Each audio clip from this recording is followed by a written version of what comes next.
So we just wanted to take a moment to thank everybody for participating in the webinar, and particularly for our friends from RMIT, Tass Katsoulidis and Sara Kerr.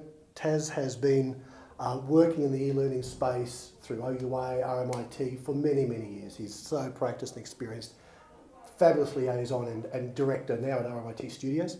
And Sara, she comes from a more corporate background. She spent a lot of time running national teams with Hobsons, so she knows the education space particularly well. We spent about 45 minutes talking with our RMIT guests and getting a sense of the business issues that they had identified, the key concerns they had to resolve, and then the way in which the technology pieces that they built out with Crystal Delta were so important. One of the key messages I think that came out of yesterday was around that sense of partnership, Balaji. Mm-hmm. RMIT took a very different view of finding problems and then building products to support the solutions for those projects.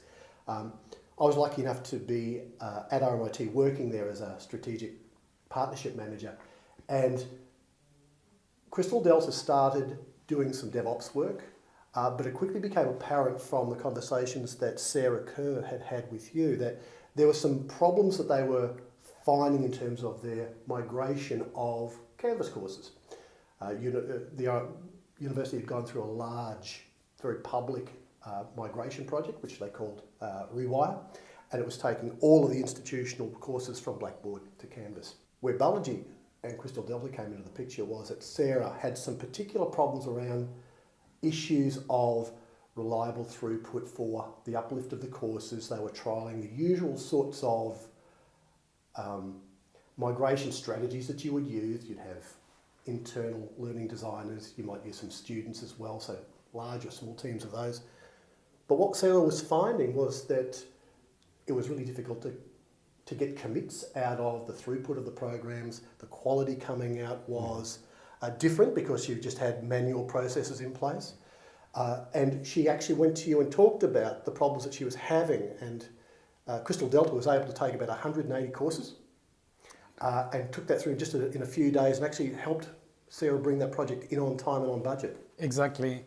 As you said, the quality is one of the aspects because there is quite a bit of a manual effort involved in migrating the courses, and the quality is different based on who is working on that project. Especially when we took on this based on our experience in automation in other clients as well. So we looked into migrating from Blackboard to Canvas. We started with the 6 courses initially to prove that yes, we can automate. So initially there were 25% of automation we could achieve, and then over the course of I think 6 to 8 weeks, if I believe, it was we could achieve 53% of automation. Not everything can be automated in this migration. There is still manual effort involved in terms of checking and modifying the content and etc. But with the 53% of automation, the costs were reduced and also the quality improved tremendously. I was sitting actually next to Sara when she was going through this. I was watching the spreadsheets, the production schedules, and you could see that there were some real challenges there, as there always is in these sorts of projects. Sara talked about the way in which RMIT Online began with just 6 courses and tested those against different models. So it was almost like an R&D lab happening there. And as soon as they were proven, a whole heap of courses was thrown across to Crystal Delta, and using the Crane toolkit that's been developed, those 180 courses were done very, very quickly. That though escalated because RMIT was almost the vanguard of the university's whole of university upgrade. This was grabbed really quickly. So you suddenly had another problem to solve, but it was a larger scale for the whole university. Exactly. So on 27th of November, we got a call from RMIT.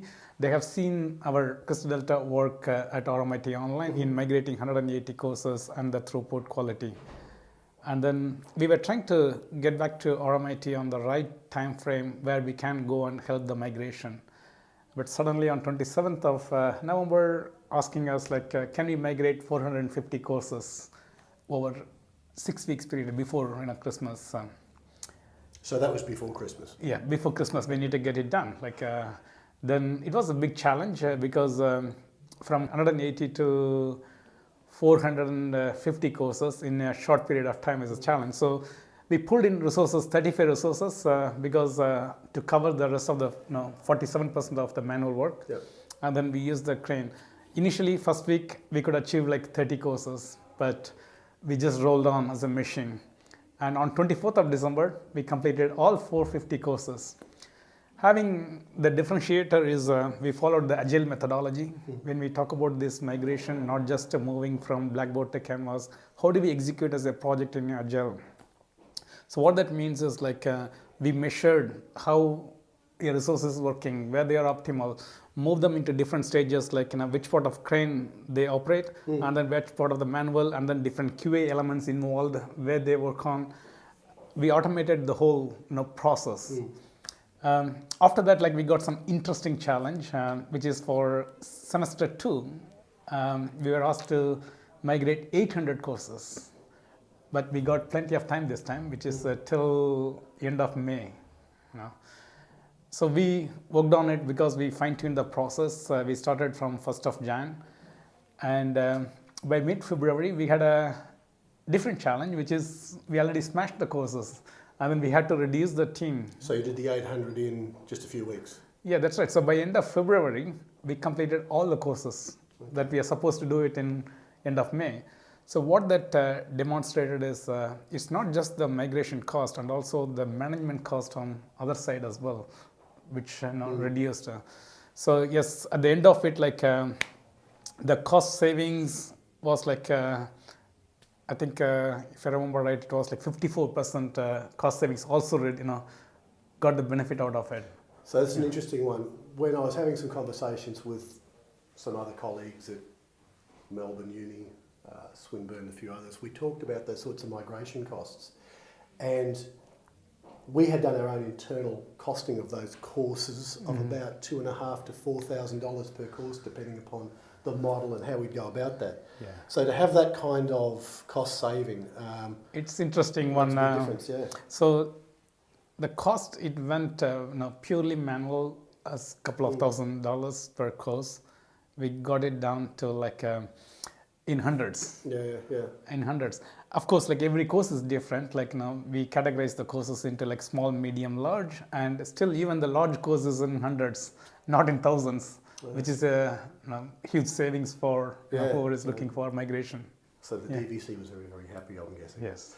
The second question that RMIT was trying to answer was, how do we spin up and deliver short courses? Now, the interesting thing here is the backstory. Apple brought a proposition to RMIT about how RMIT might want to take to market some existing content that Apple had built around Swift programming, so iOS programming.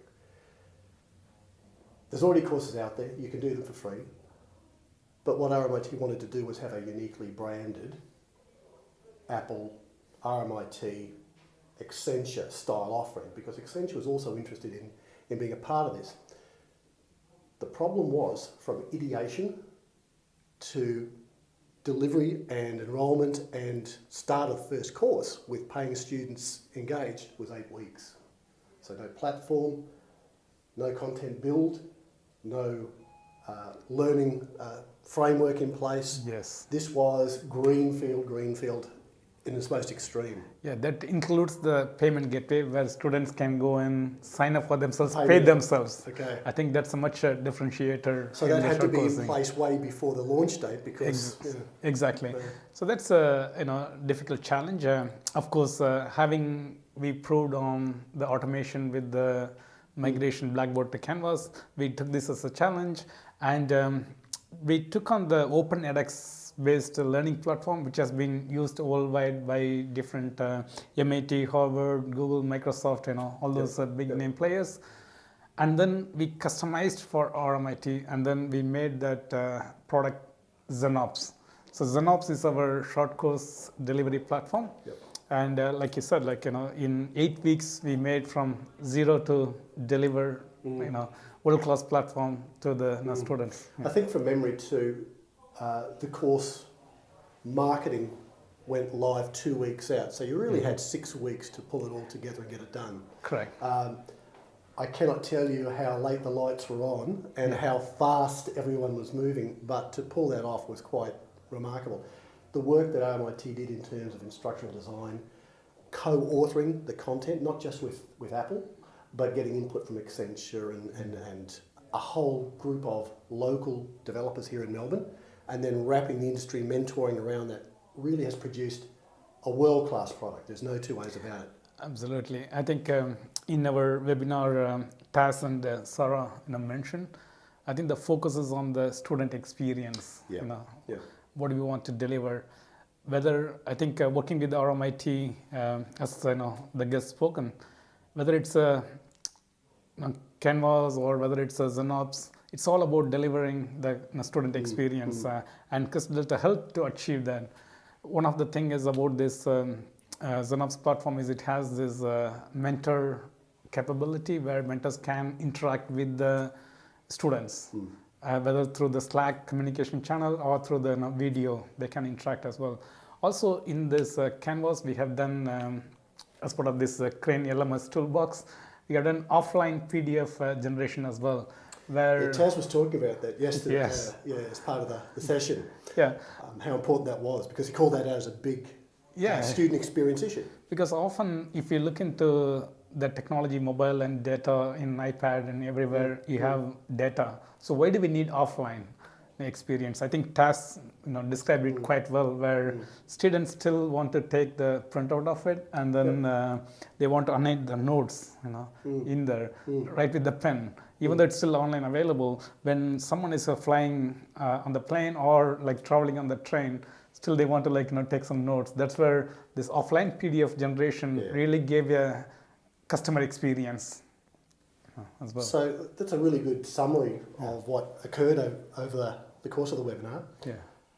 I guess for me, coming from RMIT, the partnership piece was really important, because the CIO there didn't want to actually own problems. He wanted to, where he could, offload issues, and he could focus on the things that were core to him. The university could do the same thing. From RMIT Online's perspective, it was really important that they be able to focus around core business. And the CEO, Helen Stunis, has been really, really quite loud in her praise of how she and her team pulled that together. And it's important to recognise that Crystal Delta was actually co-located. So when we talk about finding problems and productising those solutions, that comes because you've got the right people co-located and working in teams. And I think that agile methodology that you brought to RMIT Online really helped them move through that problem-solving, requirements gathering, and then actually be able to create those products that they can now continue to leverage. That's right. So it was a really interesting day. Finally, thank you again to both Tass and Sara for joining us. Their inputs were so important. So Tass Katsoulidis and Sara Kerr, thank you so much. You really made a great impact, and the feedback that we were getting from all the participants from the webinar was very much supportive of the work that you put in. So your insight, your knowledge, and I guess just sharing the warts and all view that you had of the project was really, really important. Thank you, Tass, and thank you, Sara. We also wanted to give you an update on future webinars as well. Yeah. We took a lot of questions around the Xenops solution that RMIT has been using. So we've decided to run another webinar on June 21st. That's a Thursday. We're going to have a dig into the actual solution itself, provide a demo of the actual solution running, and also go through the business case that RMIT used to actually choose that particular solution, why Openetics was important, but then what were the pieces that were so fundamental to getting RMIT over the line with that short course program with Apple. Lots of really interesting learnings there. And then we have a third in the series coming up. That will be in July. We're still setting up the dates for that. But that's going to be around the Crane LMS migration tool, but also it's going to be looking at some of the questions that Tass brought up around PDF generation. So that's going to be a real grab bag of the sorts of tools that RMIT used, is building and will want in the future to actually support institutional migration. So really interesting sets of questions there. Cool. See you then. Thank you.